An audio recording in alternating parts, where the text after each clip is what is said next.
পেশায় তিনি একজন শিক্ষিকা। সারাদিনের বেশ অনেকটাই সময় কাটে বিদ্যালয়ে। এরপর বাড়িতে মেয়ে এবং সংসার সামলাতে হয়। তবে অবসরে যেটুকু সময় পান তা তিনি ব্যস্ত থাকেন রং তুলি নিয়ে।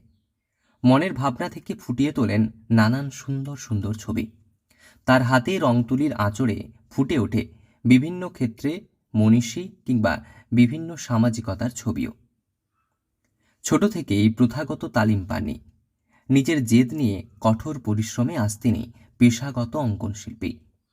বিদ্যালয়ের পর শিক্ষিকার অবসর সময় কাটে ছবি এঁকে। এখনও সংসার সামলে বিদ্যালয়ের পর অবসরে রং তুলিতে ফুটিয়ে তোলেন একের পর এক ছবি। শুধু তাই নয়, বিদ্যালয়ে থাকলেও ছাত্রছাত্রীদের সঙ্গে কিংবা অবসরে তিনি ছবি আঁকেন। আসলেই ছবিই তার কাছে ধ্যান জ্ঞান। শিক্ষিকা একজন, আর তার সঙ্গে সঙ্গে আমার সকালটা হয় এই চিত্র দিয়ে, অঙ্কনের কাজ দিয়ে একদম রং তুলে নিয়ে বসে পড়ি। আর বাড়ির সমস্ত কাজও করা হয় তারই মধ্যে মধ্যে, মানে অবসর স্কুল যাওয়ার আগেও করতে থাকি বা স্কুল ফিরেও আবার এসেই ওতে লেগে পড়ি কোনো সময়, আবার কোনো সময় রাত্রে। মানে ছবি আঁকাটা কতদিন ধরে করছেন? আচ্ছা, ছবি আঁকাটা আমি আমার জ্ঞান পড়া থেকে দেখছি যে আমি ছবি আঁকতে পারছি। তো এই ছবি আঁকা নিয়ে আমি ঠিক জানি না কবে থেকে আঁকা শুরু করেছি। তো আমি নিজে থেকেই করি, আমার কোনো গুরু নেই। যদিও ছোটোবেলায় গুরু ছিলেন না, হয়তো বড়ো হয়ে এই সময়গুলোতে হয়তো মোবাইলটা এখন যেটা পেয়ে যাচ্ছি সেটা হয়তো দেখতে পাচ্ছি, কিন্তু আমি। পশ্চিম মেদিনীপুরের সবংয়ের তেমাথানির বাসিন্দা স্বপ্না পড়িয়া বর্তমানে সবংয়ের একটি প্রাথমিক বিদ্যালয়ে কর্মরত। বিদ্যালয় পরিবারের চাপ সামলে রং তুলিতে আঁচড় কেটে সৃষ্টি করেন নানা ছবি। তার হাতেই ফুটে ওঠে বিভিন্ন ছবি।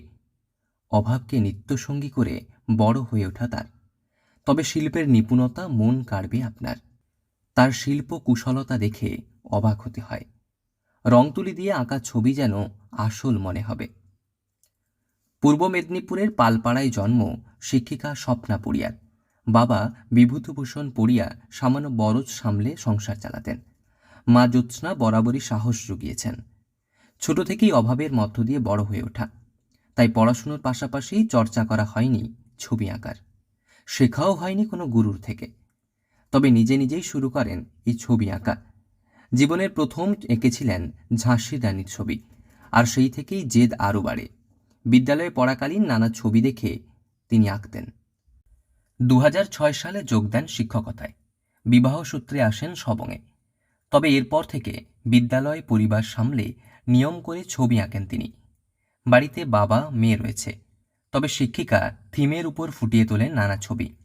নারী শক্তি এবং মাকে ফুটিয়ে তোলেন তার ছবিতে। থিমের ছবি, পোর্ট্রেট, বিমূর্ত ছবি ফুটিয়ে তোলেন সাদা কাগজে। ইতিমধ্যেই নানান প্রদর্শনীতেও অংশ নিয়েছেন। তার আঁকা ছবি বিক্রিও হয়েছে। অবসরে নানান গল্প, উপন্যাস, বইয়ের প্রচ্ছদও তৈরি করেছেন তিনি। বাড়িতেই শুরু করেছেন ছবি আঁকানো।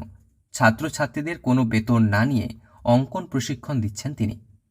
বিদ্যালয়েও ছাত্রছাত্রীদের সপ্তাহে বিশেষ দিনে অঙ্কন প্রশিক্ষণ দেন। তার আঁকা এবং থিমে তেমন কোনো বাধা ধরা নিয়ম নেই। মন থেকে যা আসে তাই তিনি ফুটিয়ে তোলেন সাদা কাগজে। তবে নিয়ম করে ছবি আঁকেন এই শিক্ষিকা। এভাবেই শিল্পের সঙ্গে সময় কাটে তার। তার এই শিল্প প্রতিভাকে কুর্নিশ জানিয়েছেন সকলে। পশ্চিম মেদিনীপুর থেকে রঞ্জন চন্দ্রের রিপোর্ট, লোকাল 18 বাংলা।